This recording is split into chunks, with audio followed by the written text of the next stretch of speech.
He learns notified.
Good afternoon, ladies and gentlemen.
Very good afternoon, ladies and gentlemen.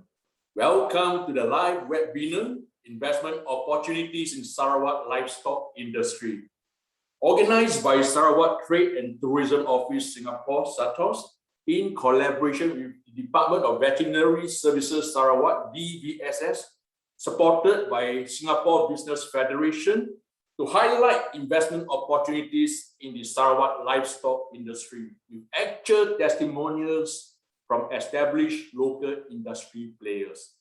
Now, STATOS is set up by the state government of Sarawak to grow its trade, investment, and tourism activities, leveraging on Singapore's strategic position as a global trade hub and gateway for Sarawak products to gain exposure and traction in the global market.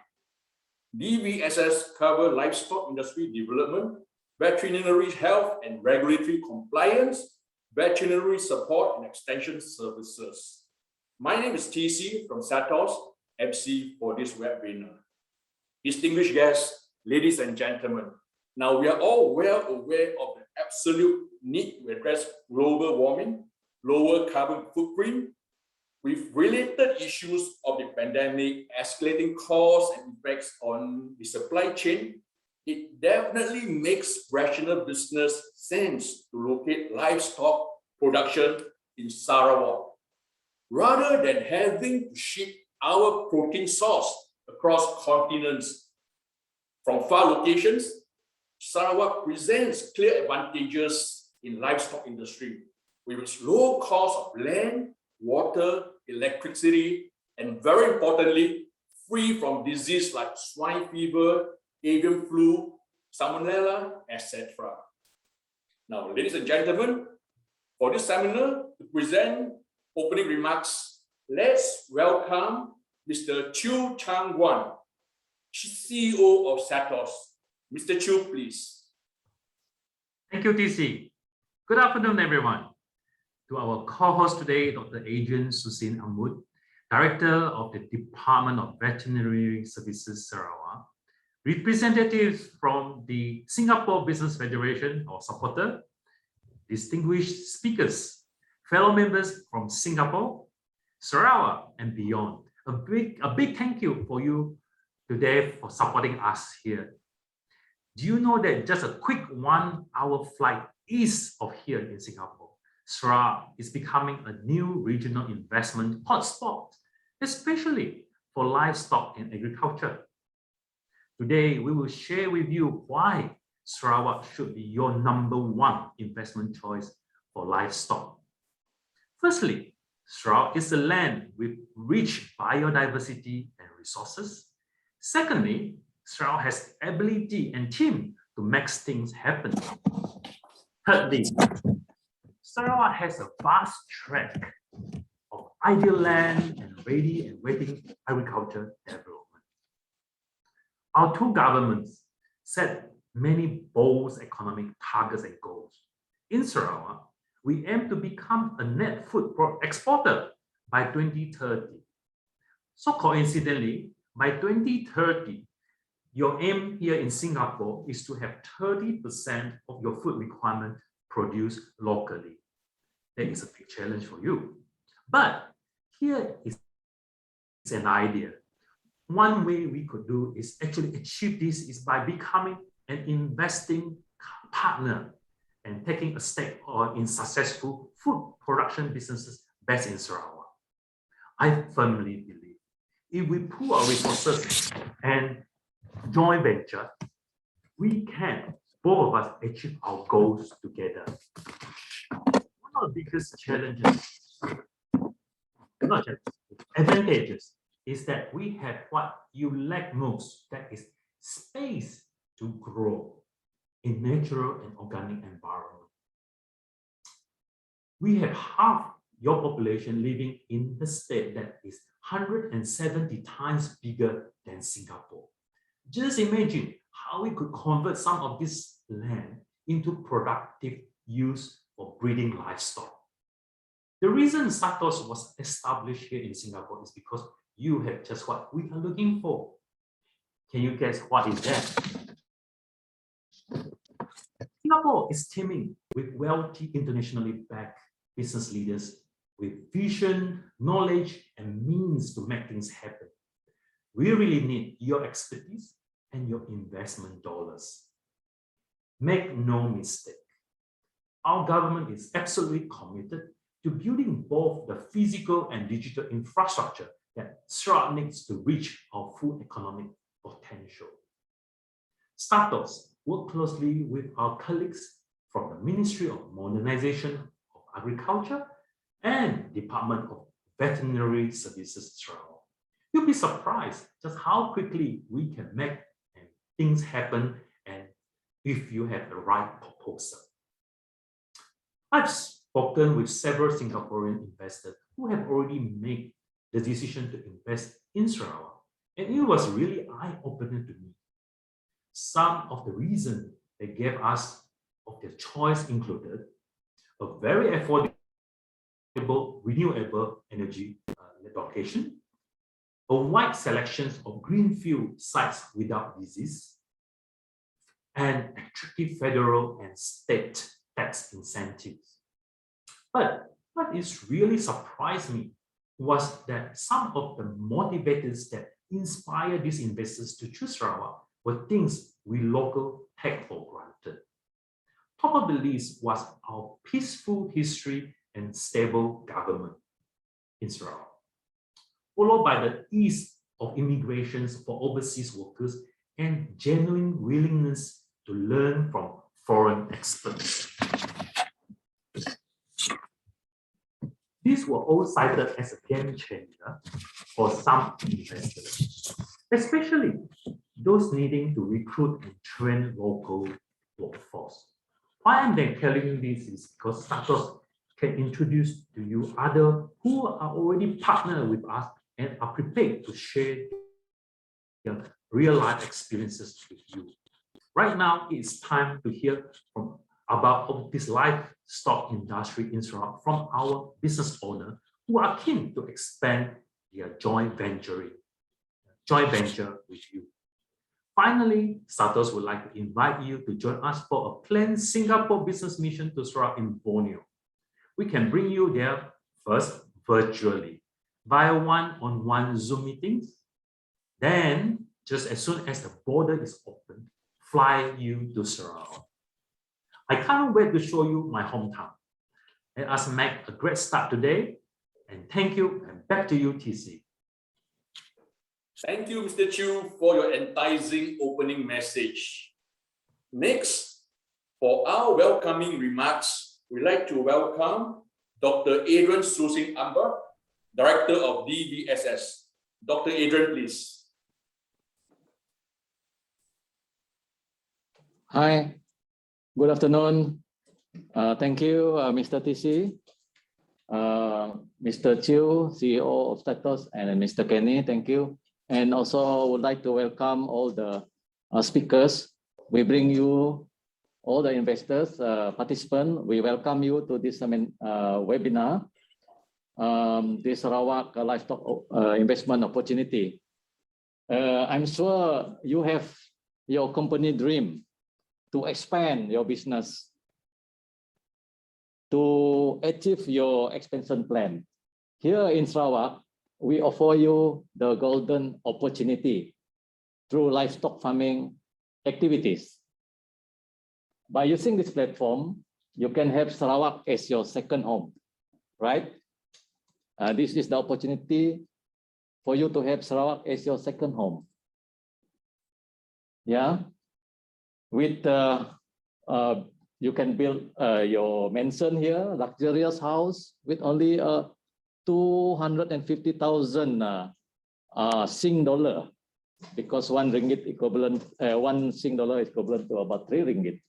So you can enjoy that very discounted lifestyle here in Sarawak because of your strong Singapore dollar. We have plenty of land to offer you here. We have good road system. Now the Borneo Highway is under construction. I think very soon will be completed. You can buy a good car, Land Cruiser, for example, for you to roam around freely in this state, this island, the Borneo Island, driving thousands of kilometers with your dream car, connecting Kalimantan, Indonesia, Brunei, Sabah, the whole island of Borneo is belong to you if you have your business expansion here in Sarawak. Sarawak offer you opportunity to achieve your dream.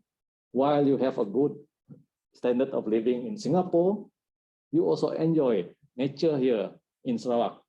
Mountain, river, cave, jungle, wildlife, you name it. Just 1 hour drive from, just 1 hour flight from Singapore. Very near, right? But we have this platform, the Department of Veterinary Services, helping you to facilitate you to establish your business here in Sarawak. Let me introduce you the Department of Veterinary Service Sarawak. We are just established about 3 years ago on the 25th of January 2017. Our vision is to have an advanced livestock industry by 2030. And our mission is to transform the livestock industry into a competitive and sustainable industry. In this manner, we need investors like you to come here to assist us to achieve our dream. Let me explain to you our function. We have two core functions here, two roles. The first one is the veterinary health and compliance sector. With this role is to safeguarding the state good animal health status. Sarawak state enjoy freedom from foot and mouth disease, which is the prerequisite status if you want to export your product to the world. So we provide this free disease status. A lot of countries that don't have this FMD status, they cannot export their product. For example, Thailand, for China, they have FMD in the country. They cannot export their product to other country. A good example, country that FMD free is New Zealand, Australia. They can export their product all over the world. So here we offer you Sarawak, and we have livestock industry sector that facilitate the export of your product. Yeah, we give you certification. We monitor the farm. We extend our extensive service to the farm, to your farm. And then we also give you support service on lab, licensing, regulatory. For this, we are trying to transform the livestock industry in Sarawak. At the same time, we do our social responsibility to help the rural people to improve their income. Now, let me explain to you our state aspiration. The state aspiration, this post-COVID-19, during the 2 years COVID, we suffer quite a lot, but we have this aspiration, a technology-driven and sustainable agriculture that will ensure food security and safety, create wealth for the agro-based community, and establish Sarawak as a net food exporter by 2030. That is our dream. How to achieve this dream is through two strategies. The short term is leverage on the existing local anchor companies and increase farmers' productivity. We have our speaker with us, Dr. Ng, who is our leading local anchor company exporting to Singapore. We have Lin Hua Seng, Dr. Tan, producing surplus egg and ever-ready export to Singapore, high quality egg.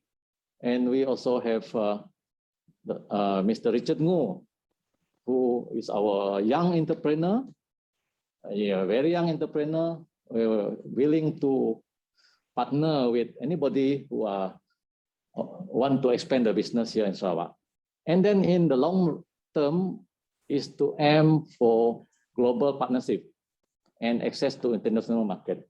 Sarawak is a small population. We have about 2.8 million people. This 2.8 million actually not that enough to attract your market. So our approach is export-oriented products. Our catalytic initiative is to fast-track the development of selective high livestock. First, edible bird nest. We have a lot of edible bird nest in Sarawak, more than 5,000. And if you can use this, the available raw material to establish your processing plant, do bottling, produce essence of bird nest, or even skincare products that you can market it outside. This is a good opportunity because the raw material is available. We also plan to establish 3 pig farming area, the only one in Malaysia. 3 pig farming area, namely Simunjan, Selangau, and Samarakan, 200 hectares each. So this is a good opportunity to invest in the pig sector and also to invest in the ruminant sector, the cattle, buffalo, and goat, because korban, I think Singaporean need about 2,000 or more animal. So here in Sarawak, we have plenty of land. You can invest actually. Then we look into the high value added downstream agro-based product. For example, like I mentioned earlier, manufacturing of bird nest drink. At the moment, there is no company wanted to invest in manufacturing edible bird nest or the drink. So this is a good opportunity to explore because the readily available raw material. And probably to produce a corn beef, processed beef here in Sarawak because of the availability of workers.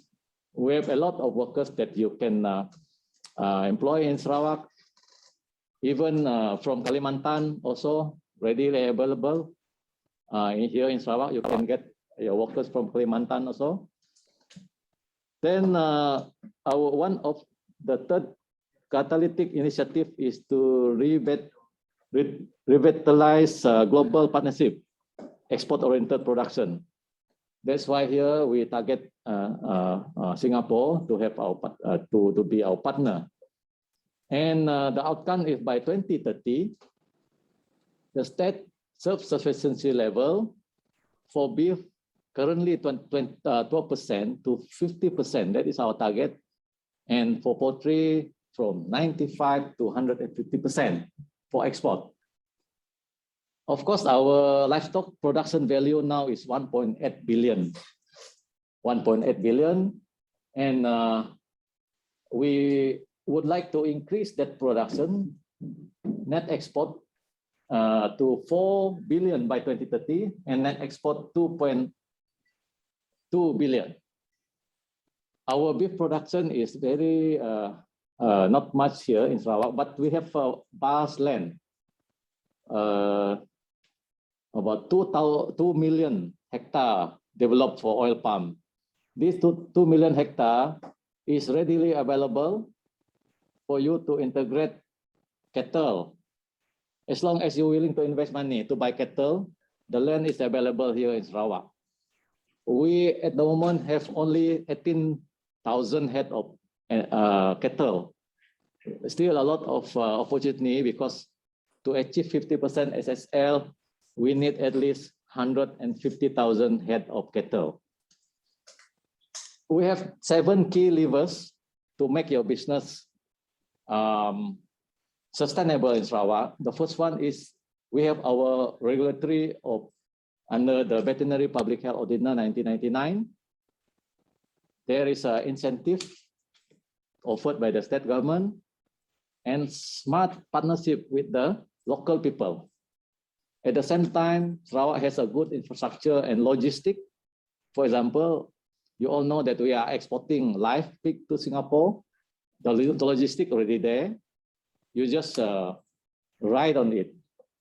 physical, digital infrastructure is available. We have our Sarawak Pay. You can do digital online trading. The supply chain, supply of feed. Yes, we have three big feed producer here. GoCoin, FFM, and so on.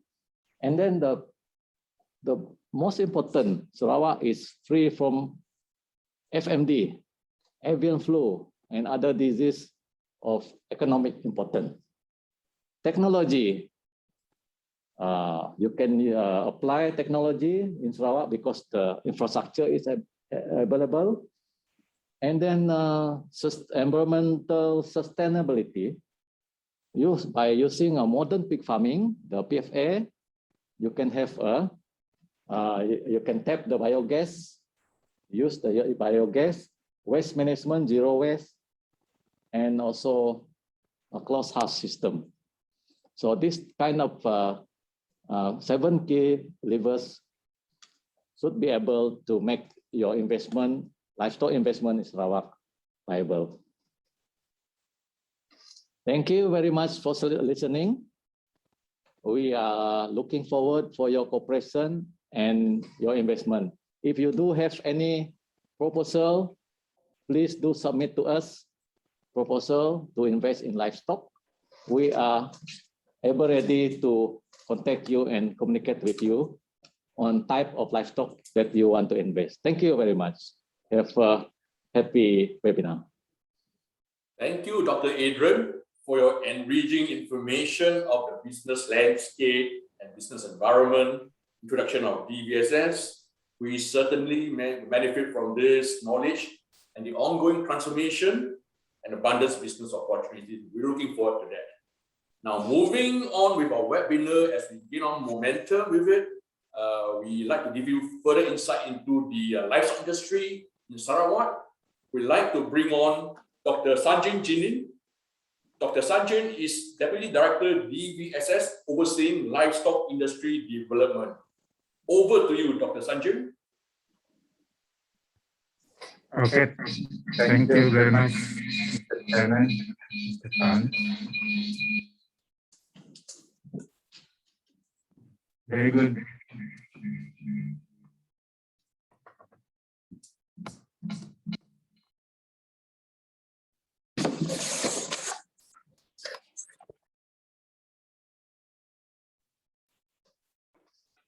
Okay, good afternoon.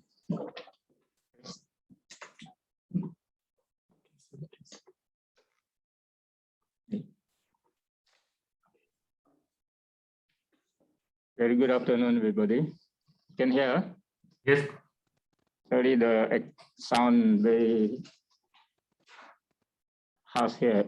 A lot of echo. Now, okay. Please proceed. Okay. Okay, this afternoon, I'm very glad that I have this opportunity to be able to present on livestock industry in Sarawak. So I will be giving you some information on livestock industry in Sarawak for the next, say, 20 minutes or so. I hope I can keep to the time. Okay, next slide. Yeah, for my presentation, I would like to present on the current status of the livestock industry in Sarawak, livestock contribution to Sarawak economy, investment opportunities in the livestock industry in Sarawak, and the last one, incentive for investors. Next. Okay, for the current status of livestock industry in Sarawak, although Sarawak is a big state, the biggest state in Malaysia, the livestock industry and the livestock population is not really the biggest yet. So there is a big potential for it to be developed. As you can see, I said a slide on the population of just selected livestock last year. You see the arrow up means the population is going up.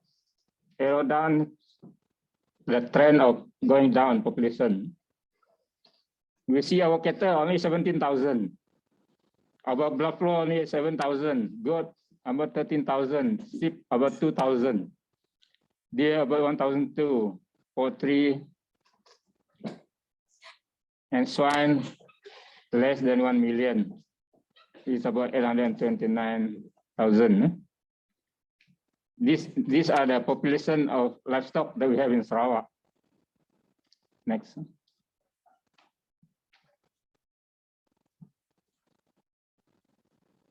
Yes, for the livestock industry profile in Sarawak, our livestock farming, it is regulated under our Veterinary Public Health Ordinance 1999. Oh. There is Control of Livestock Farming Rule 2003, whereby those who do commercial farming, they have to apply license. We have to license and we have to control the regulate the thing. And our state now, we are self-sufficient in poultry meat, we are self-sufficient in egg and pork, and we export some of them, especially to Singapore, and even to Hong Kong, in Indonesia, and other parts of Malaysia. Our pig and poultry sector, they are private sector driven, they are well stratified and fully integrated in the cold chain supply system. All in all, we have 635 livestock commercial farms that are already licensed. Out of them, poultry is the leading, the 517 poultry farms, followed by pig, 106 farms, and ruminant only 12. These are the licensed farms that we already have in Sarawak. And we also have about 5,000 sheeplet houses or premise where we already install RFID to 1,800 for traceability purpose. And out of this licensed farm, we have around 140 farms with MyGap certification.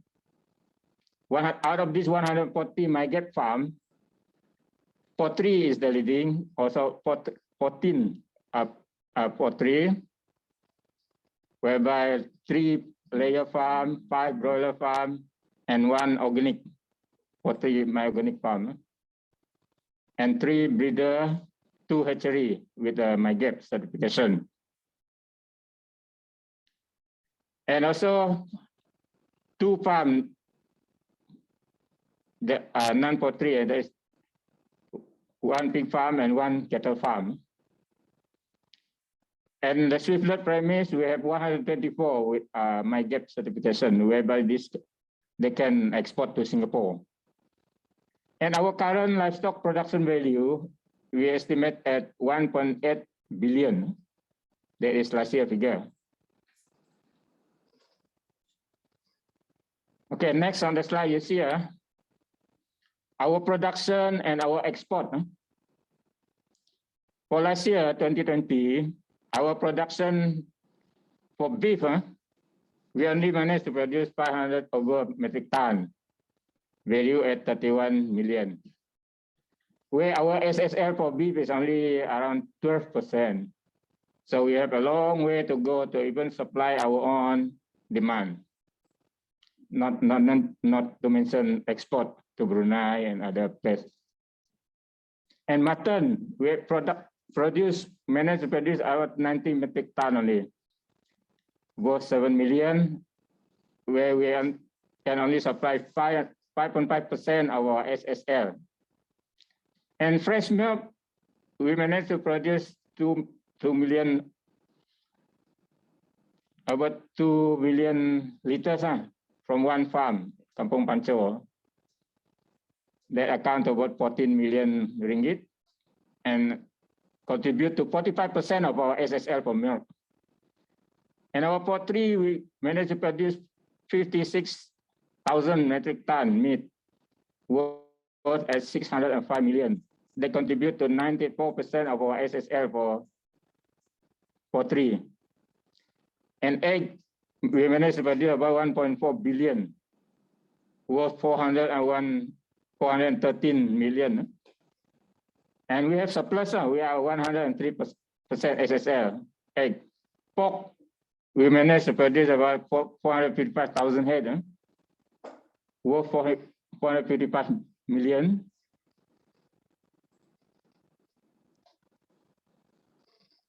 And our export for the ruminant, beef, mutton, fresh milk, we don't have export. We only export the poultry, egg, and pork. And our total export value is about 322 million. So those is our production, our export for last year. And if we see our industry, we are given the target in the medium term up to 2025 and the longer term until 2030. We are given target. We are target to produce a production value of currently 1.8. We target to 3.1 billion by 2025 and 4.7 billion by 2030. And our export value we target from the current 263 million to 800 over million by 2025 and 2.2 billion by 2030. Then by the commodities, for pork, eggs, poultry, fresh milk, beef, mutton, we have the target for the SSL. For pork, we have to target surplus of 146% by 2025 and 333% by 2030. So egg, the same. We are targeting 120% and 130% by 2030. Poultry, also we want to target at least 130 by 2030. And fresh milk, we want to target 100% SSL by 2030. And beef and mutton, we have the same target. By 2030, we want to achieve 50% SSL. So this is the target that our government asking us to achieve this target. And in order to achieve this target, we need more investors to come in. And EBN, edible bird nest, we managed to currently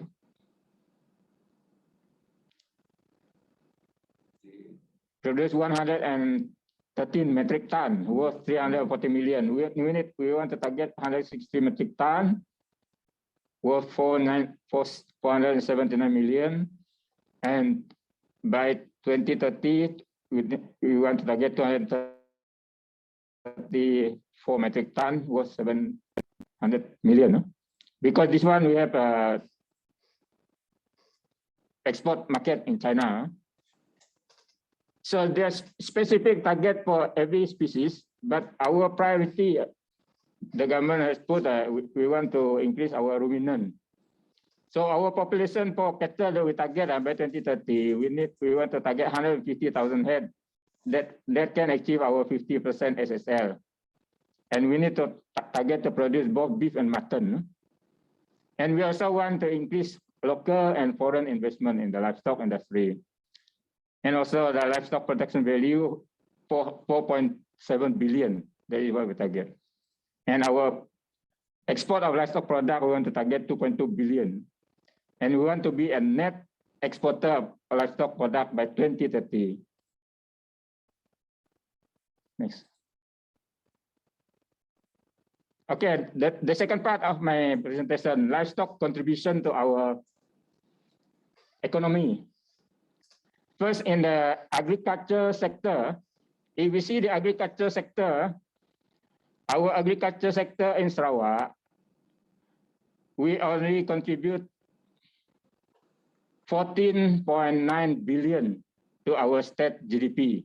That amount to almost 12% of the state GDP.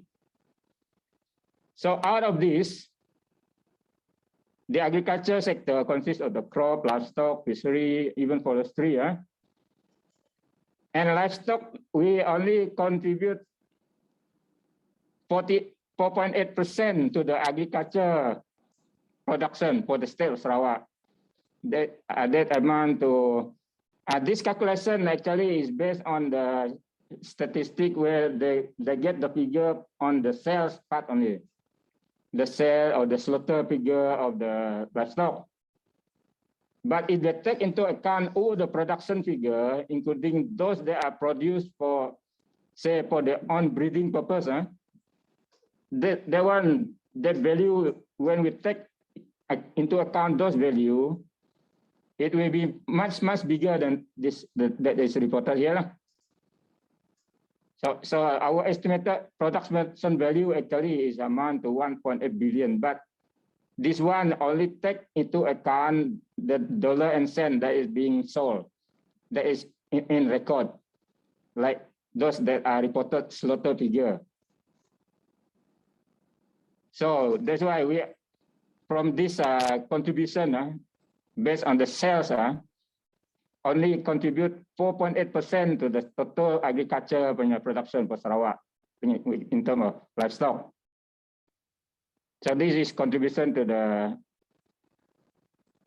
agriculture production. Okay, next slide. Next.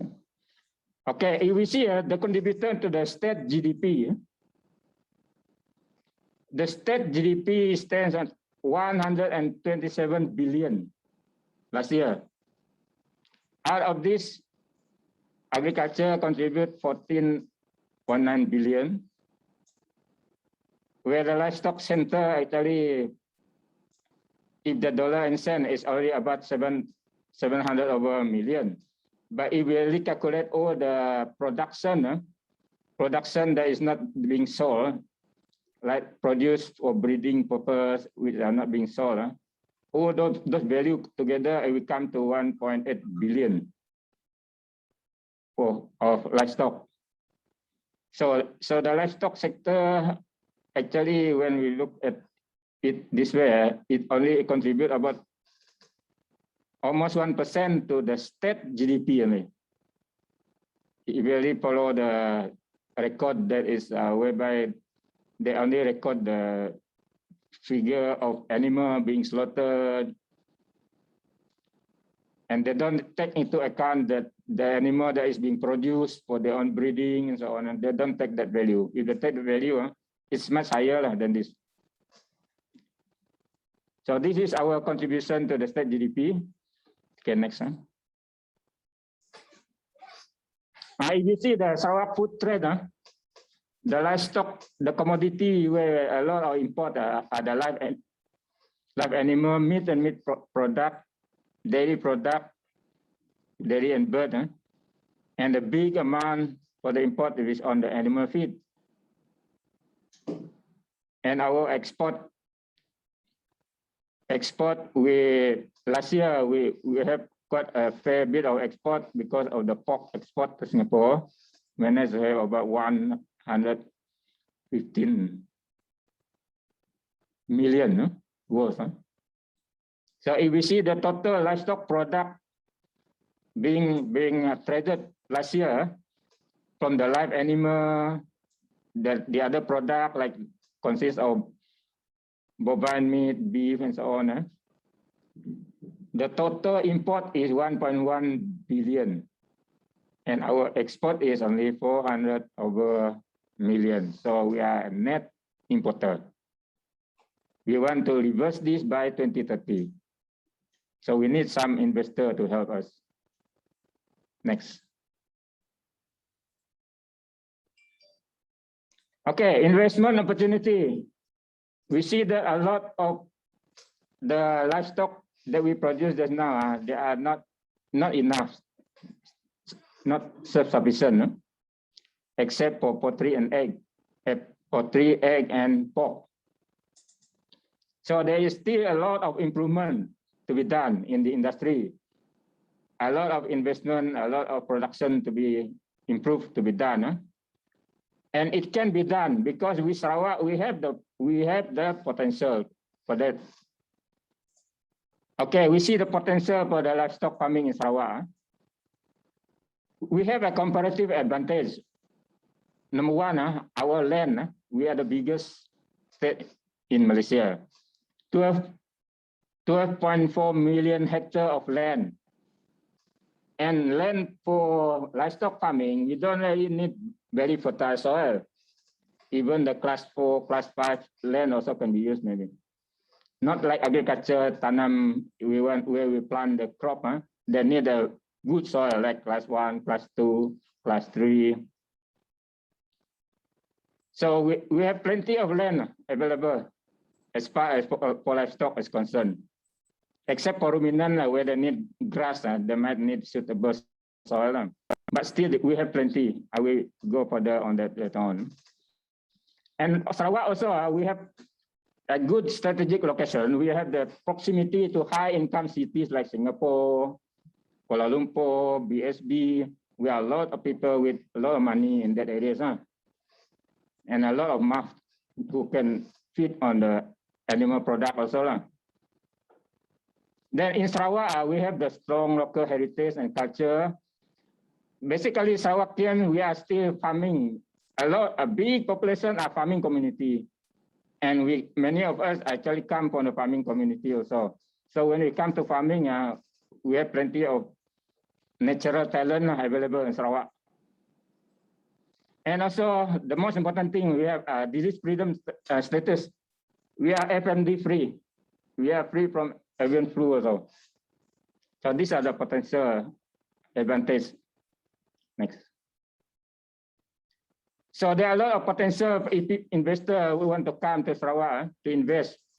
You can invest to do ruminant farming, especially cattle, swine for export, poultry for export, swiftlet for the EBN export. We have big export market for, like Singapore, China.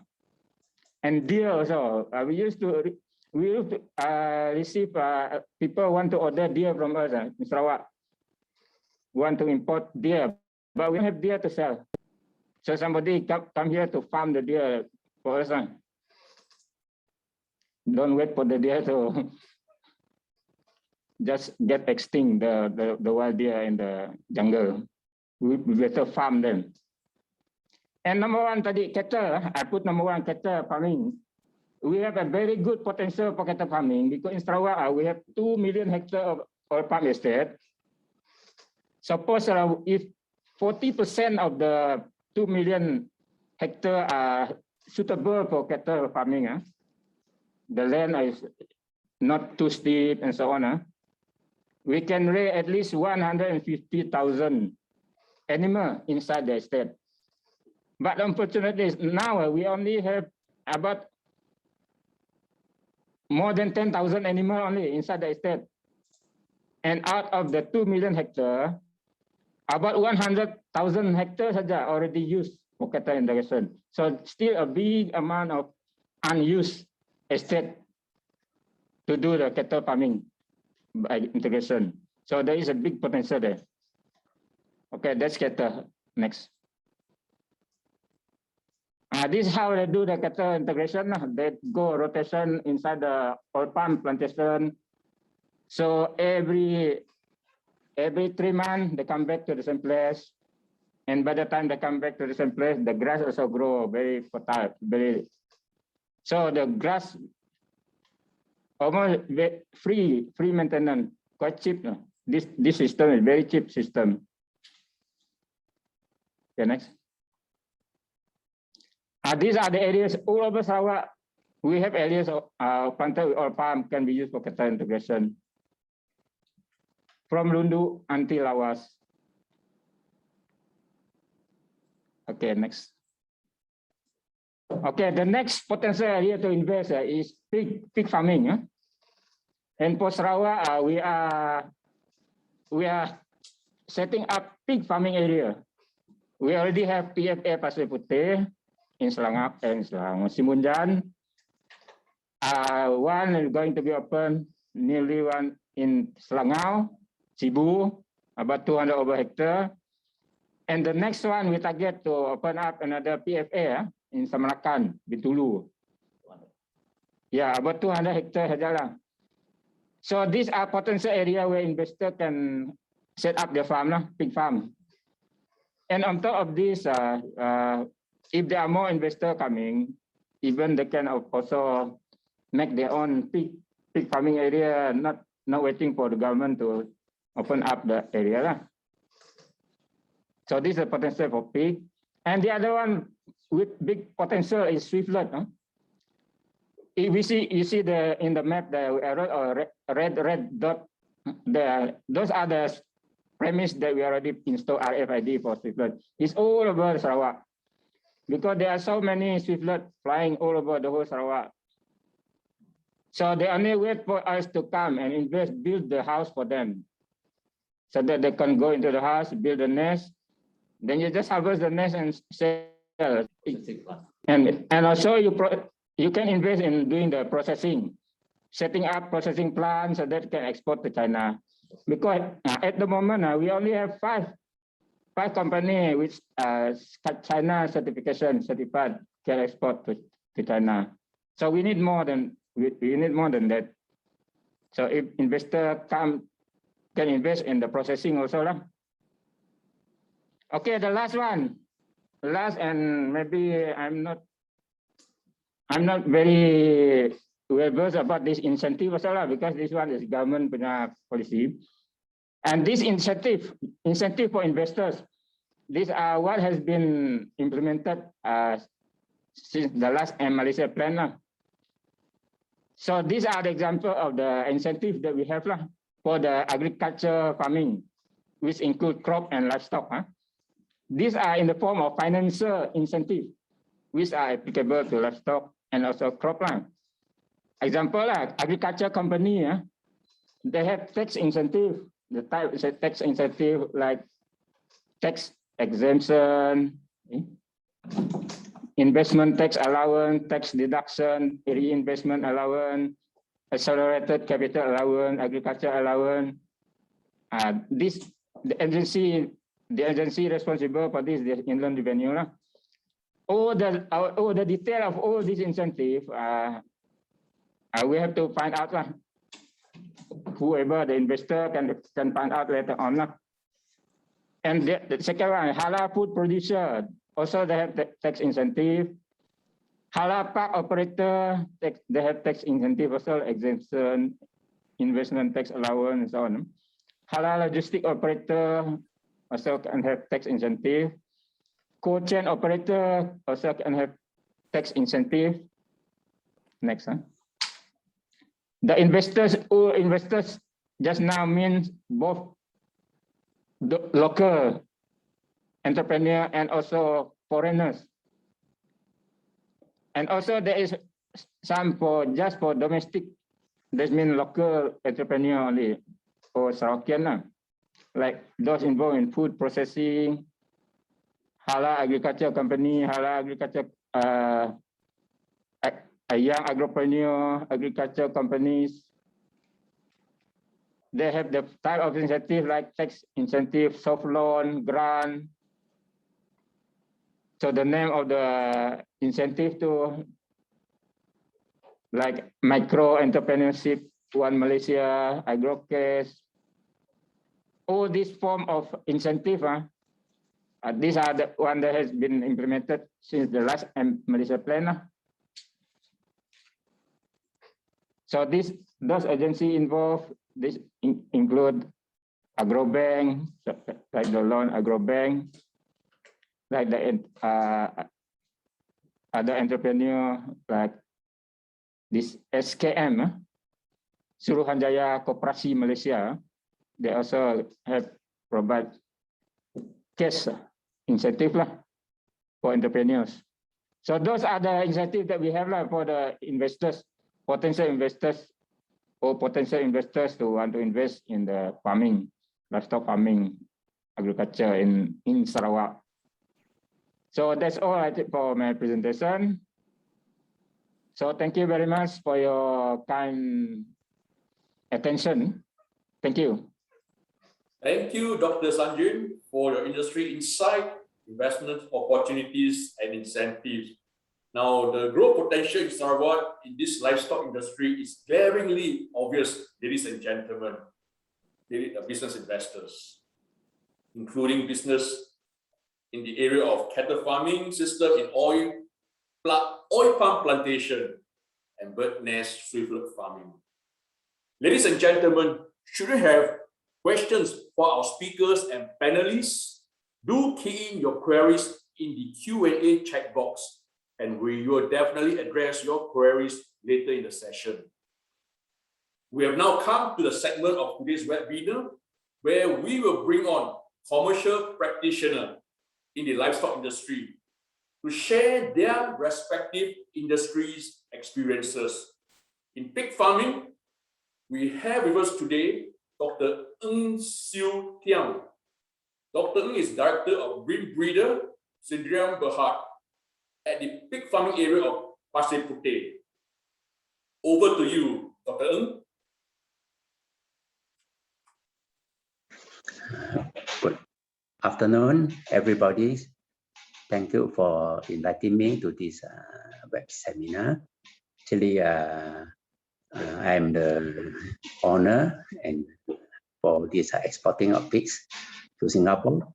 Of course, I would like to share, since we are successful in exporting, now how do we continue or how do we keep up our export? And then what will be the challenges ahead for our export industry?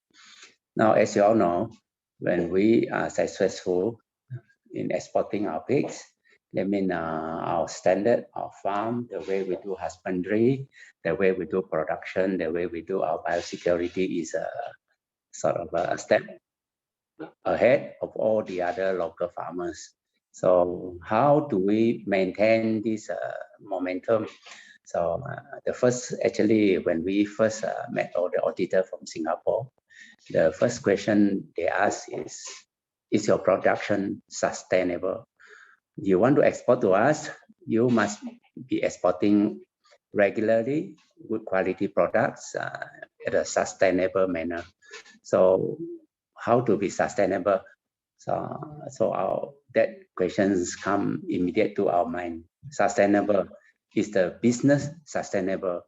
Is our farm management sustainable?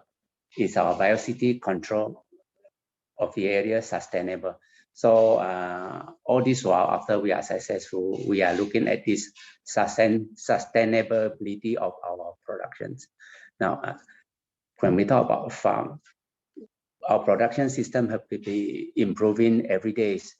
New diseases, all diseases that are not present in our state or in our farm will come in sometimes if we are not careful. So our productions, our managers, all have to be very alert, make sure no new diseases come in, and then make sure we are very alert on what is happening in our surroundings, outside Malaysia, inside Malaysia, in Sarawak, or in our BFA, like this recent outbreak of African swine fever in Asia, which really threaten our export industry. And then, of course, we are also very worried should the disease strikes. I think everybody will be in very bad shape. So over these years, there are a lot of emphasis on biosecurity to prevent diseases from getting into our farm. That is on the disease side. And then on top of that, is our production viable? Is our business viable?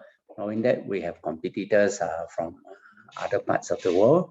Singapore basically buy from a lot of countries beside Malaysia, or actually they buy from all over the world, chilled or frozen. And then of course we got to be competitive, and we've got to portray the image. Our products are good, high quality, good for test. So we have to be very good in that aspect, our marketing side, for us, for our business to be sustainable.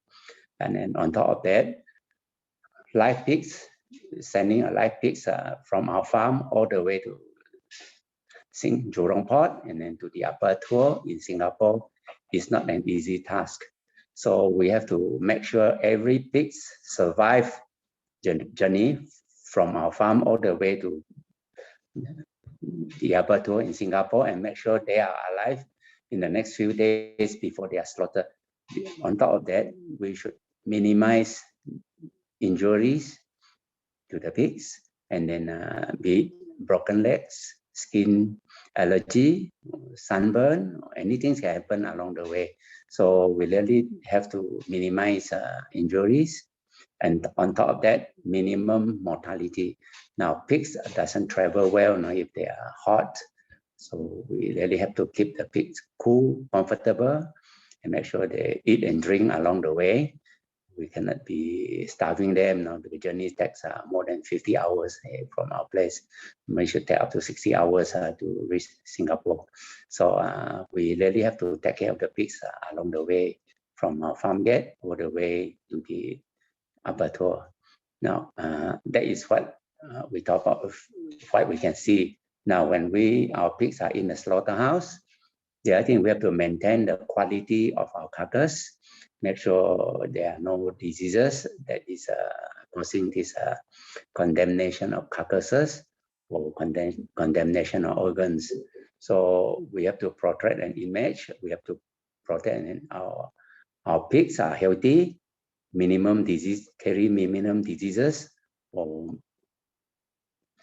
infectious diseases in the first place, or these are some lung lesions or which are kidney, liver lesions that can indicate the health status of our pigs. So all this year we have been trying very hard to maintain a sustainable pig production in a farm, sustainable delivery, and then sustainable carcass quality, and then sustainable business model. And of course, on top of that, we have to let all the Singaporeans who eat our pork feel safe, and then they have confidence, and then they think our products are good. And then of course, we still have to do quite a lot of developments in order to increase our market shares in Singapore. Now we are facing quite stiff competitions from the point of market. And then of course, we have to increase our vessel availability, production figures, and then safety of our products. All this add up is very challenging, I would say, and then it's getting more and more challenging.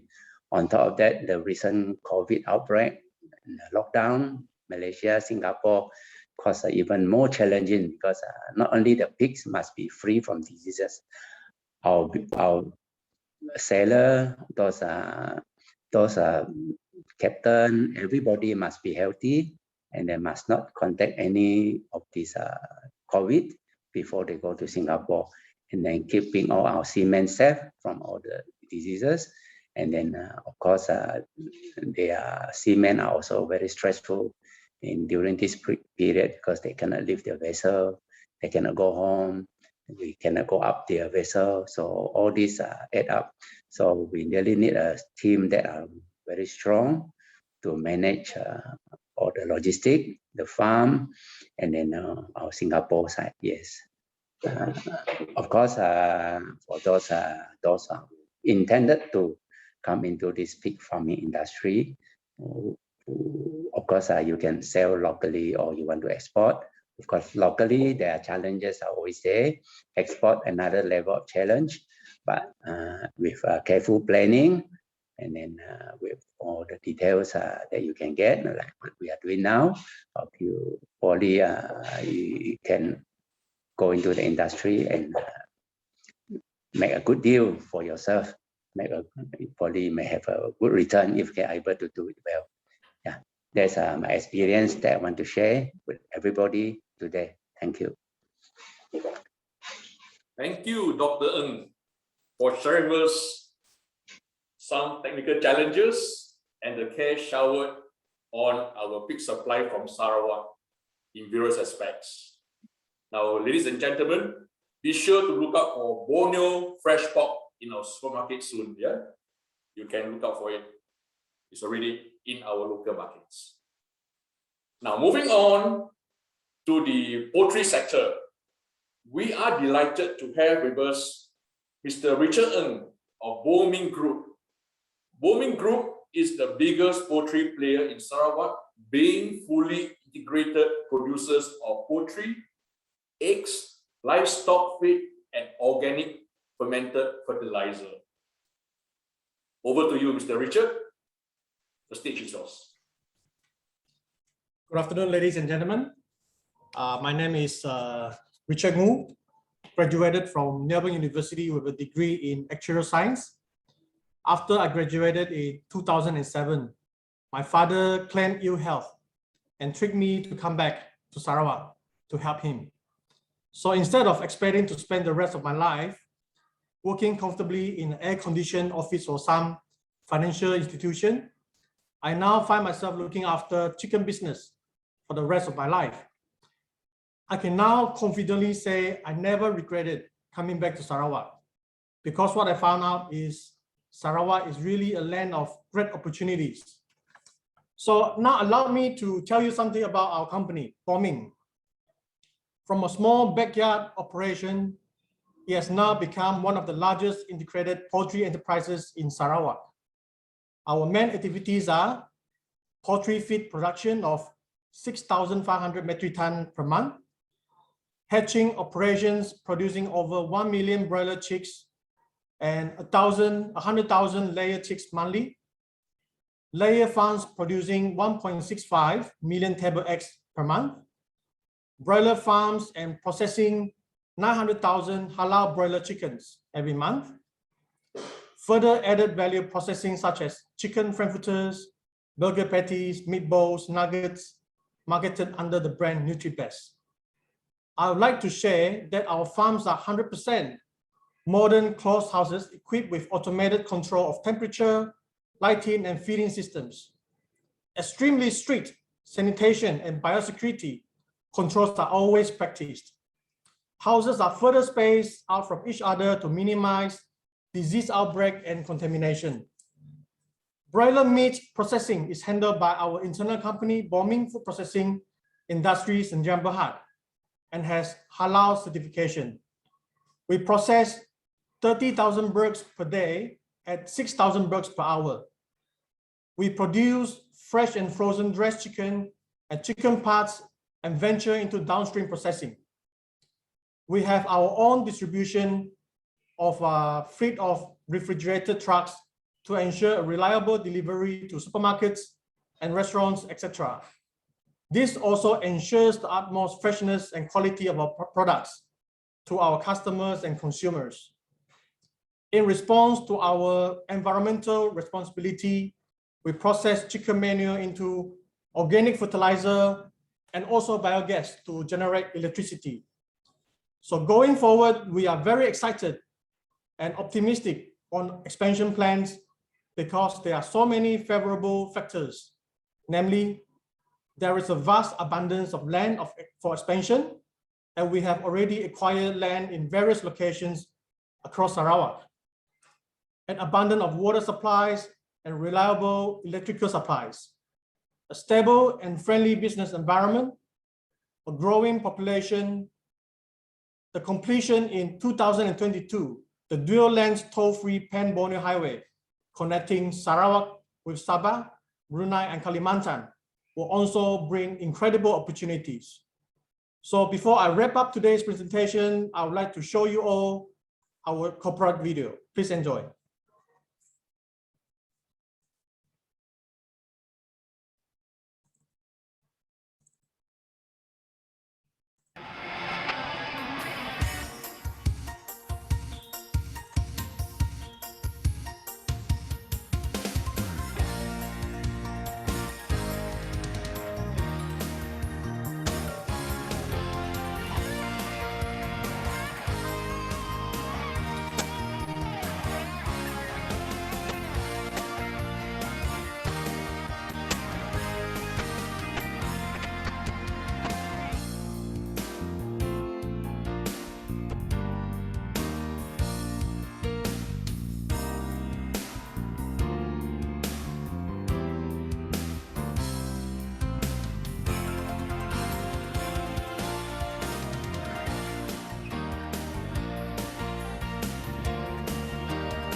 Thank you for your attention. Thank you, Mr. Richard. Thank you. Thank you, Mr. Richard, for sharing with us your industry perspective of the poultry industry in Sarawak. And undoubtedly, ladies and gentlemen, poultry is the biggest source of protein according to statistics. Yeah, in many places, not just in Sarawak, in Singapore as well, and in many other neighboring countries, rest of the world. In particular, the per capita consumption of eggs in Singapore is close to, or rather should I say, is 388 eggs. 388 eggs in Singapore in 2020, and it's still increasing. For the market here, import 70% of egg supply from more than 12 countries. And very soon, adding on to this supply will be the farm of our next speaker, Dr. Tan Ah Lai from Lian Hua Seng Egg Farm. We'd like to welcome Dr. Tan, please, over to you.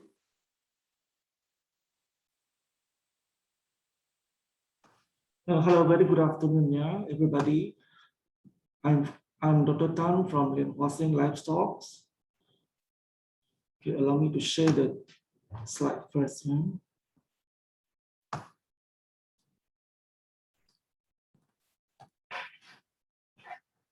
Hello, good afternoon, everybody. Yeah. Just would like to share with you guys, okay, today the topics of my presentation is the domestic and international table eggs business perspective. Yeah. So based on the topics of the discussions, we look at the production and exports figures. So globally, and then in terms of countries, Malaysia, and then by state, Sarawak and Sabah. So we can see here the total table eggs production is increasing despite the COVID-19 pandemic. So there is forecast to increase to about 138 million tons in 2030. So that will be equivalent to 20% increase, and it's about 2% increase per year. So there's a huge number. Right? And then now we look at the production rate. Yeah. In 2020, the total production rate is about 160 million tons. So there's in 2020, and you can see from here, China is already represent half of the numbers. And this China, EU, US, and India, all in together is already represent 70% of the total table eggs production. So it's huge numbers from these four countries. And then now we look at the global table eggs exports, but yeah, actually in 1,000 tons. Then we can see there's a huge productions, but the actual export is only merely by 2% transborderly. So there is a meaning to say that there's a lot of table eggs being consumed domestically. And you can see from here, Malaysia and China are quite on par in terms of exports. And when we combine China and Malaysia together, it will be about the values of the US. So from the graphic here, we can see. So US is actually the combinations of Malaysia and China in total exports. So, okay, now we look at exports relative to the global average exports price. We can see here, US catch up 70% more compared to the average value in terms of USD per tons. Whereas the Belarus is much lower, is minus 50% more compared to the average value. So meaning there is a disparity between the export prices across the globes. And I put it here, the average Malaysia eggs farm price in terms of USD is already higher than the average global export price. So meaning to say there could be a little bit of like challenges ahead in terms of exports. So we look at the logistics costs, okay, because of the COVID pandemic, higher shipping costs across the globe, sparking trans-border price to increase substantially. And you can see from here, there is actually more than 35%. The producers, the cost from this is coming from the logistic cost itself. So it's actually a lot more. It's 1/3 coming from the logistics cost. Okay, we quickly go through this. Is actually the table X consumption per capita. So we can see from here in 2030, there were a lot of people eating more eggs. So this is actually something to do with the economy of the country. So why people eating more table eggs? So it's actually maybe it's the cheapest protein source compared to like other meat proteins. So we look at the Malaysian table eggs perspective. From here, we can see that majority of the table eggs production in Malaysia is coming from Semenanjung or Peninsular Malaysia. So it's about 80 to 90%. Whereas Sabah and Sarawak is only 1/5 of the total production. So it's about 10 to 20%. So in terms of Borneo here, we still have a lot of rooms to grow. And here we look at the Malaysia table eggs cost per ton. We can see here, I put it here, 3 factors which influence the production cost. One is the raw material. So significantly, we can see corn and CPO is increased so much. It's more than 40% each. So, and then another one is soybean meal. That is about more than 50%. So all these 3 main ingredients for the feed ratio is already contributed more than 40%. So definitely there will be a lot of costs producers have to sustain in terms to produce 1 ton of table eggs. And of course, like what I said, logistics cost is already contributed more than 30%. So all added up together is actually a burden to the producer if the export price cannot be higher. Then of course, another one is the COVID-19 pandemic. So all the indirectly factors will bring up the cost of the table eggs also. Yeah? So in terms of Sarawak and Sabah table eggs perspectives, we can see from here, averagely self-sufficiency rate of Sarawak and Sabah is about 110%. So from here, I look a little bit of like forecast. This 110, it will go up until 2025. So that will be the rate we are getting. And from here, I put it a figure about 10 to 20% of the table eggs produced, it can be exported based on the figures that I'm getting. So that will be equivalent to about, I think, 800 to 1,000 tons per month for exports. So this is actually my Happy Eggs Livestock. We have another business unit, which is the Happy Farm Fresh. It's a fresh mark. Yeah? It's our new business units. I think with that, I finished my presentation. Thank you. Thank you, Dr. Tan, for your exciting insight to your industry. Now, ladies and gentlemen, thank you for your participation and for keying in your questions in the Q&A chat box. We have been receiving a number of questions, along the way as we progress through the webinar. And without further ado, let's get on to the Q&A segment. All right. The first questions we have received is pertaining to pig farming. And the question is asking, what is the approximate infrastructure cost or investment cost, perhaps on a per 1,000 outstanding pig basis to the investors? And from our experience in the Pasir Puteh pig farming area. And of course, the questions also ask for the main components of such infrastructure cost. I suppose these questions could be appropriate for our speakers from DVSS to answer that. Thank you, Ms. MC. I think for the exact pricing, Dr. Ng is the most appropriate to answer this, because the range of his based on his experience. I would like Dr. Ng to respond.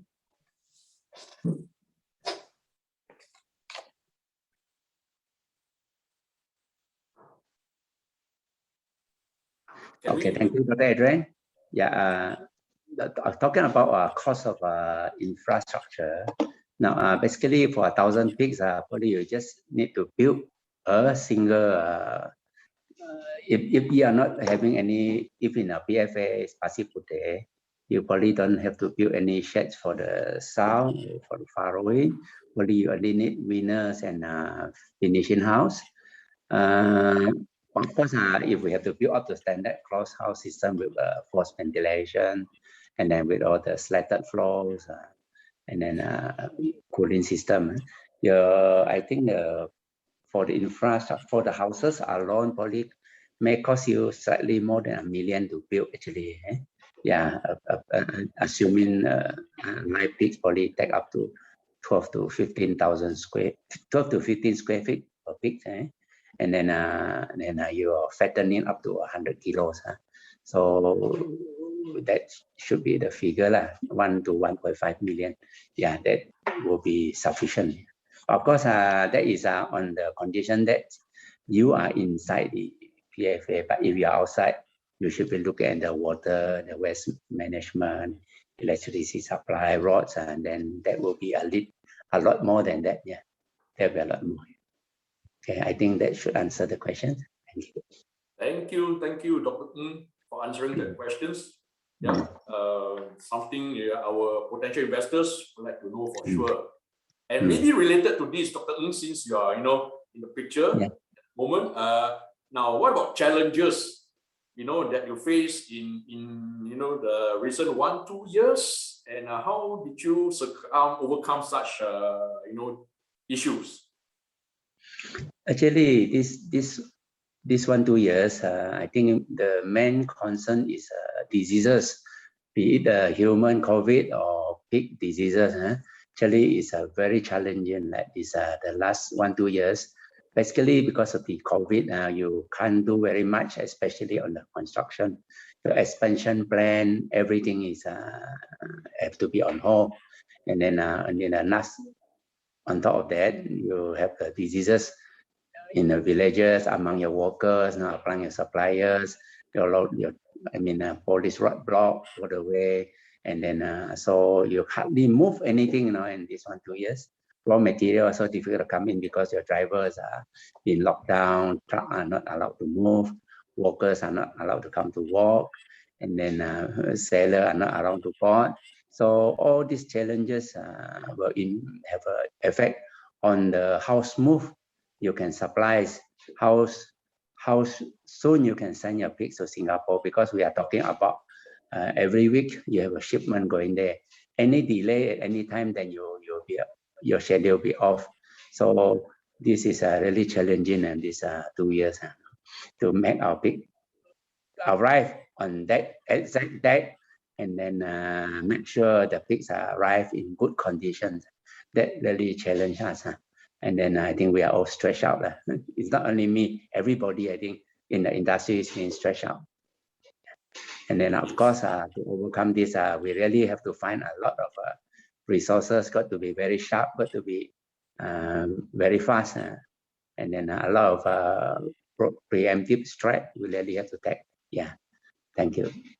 Thank you, Dr. Ng. Yes, you are absolutely right. We have to be so much more resourceful during such a challenging, situation that we face these days, and this happens to many businesses. Yeah, we're glad to be still receiving our regular shipment from Sarawak. Yeah. Okay. Another questions I see the chat box is asking about the egg farm of Dr. Tan of Lian Hua Seng. The questions ask about the Singapore Food Agency accreditation that the farm has applied for, and we understand this is being processed, and very soon consumers in Singapore will get to taste eggs from Lian Hua Seng farm. Is that right, Dr. Tan? Yeah. So actually, so we are still waiting for the farm accreditation by SFA Singapore. So at this point of moment, we are trying to maintain our productions. And then, okay, all the criteria which I think is supposed to be required by Singapore, we are trying to have that in our farms. So in terms of like any business opportunities, we can have like joint venture or whatever. So that is very much welcome as well. Right. So these will give a very direct response replying to the answer that we have. Yeah. Okay. Let's see. Moving down the Q&A chat box. Let's see whether there's another questions. Yes, indeed. Well, it's also asking, for Booming Group, Mr. Richard, all right, the question asks about your plan beyond your Sarawak market, where you have your products in many retail places and supermarket. What is the immediate plans for your export market, and perhaps gaining accreditation with Singapore Food Agency very soon? We are actually still trying to fulfill our local demand for our poultry. So in near future, we are definitely looking at exporting to Singapore. That's one of my dreams, to be able to export to Singapore. So I would say in the next 5 years, we can work towards that direction. Right. Thank you. Yeah, so you are basically fulfilling your domestic demand, but at the same time, I'm sure you welcome foreign investors. Yes, yeah, that's right. to scale up the capacity of the production. Yes, we can work together with foreign investors as well. Right. And related to this, Mr. Richard, there is a question from a audience asking for your processing of the waste. Do you kind of use the waste to recycle in some way? Actually, the waste from our slaughtering plant, we recycle everything except for the feathers. Feathers, we don't have any further process for our feathers, so we just throw it away. So if someone wants the feathers, welcome to look for me. Okay, that's good to know. All right. Now, ladies and gentlemen, should you have more questions for our speakers and panelists, you can still continue to key in your queries beyond the end of this webinar, and we'll get on to that. You have to address your query. Now, ladies and gentlemen, it has been an enriching afternoon. Thank you for your participations, and a big thank you to our speakers and definitely to our live audience. We've come to the end of our webinar, and ladies and gentlemen, enjoy the rest of your day, and we'll see you in our next event. Thank you and see you. Thank you, everyone. Thank you. Stay safe.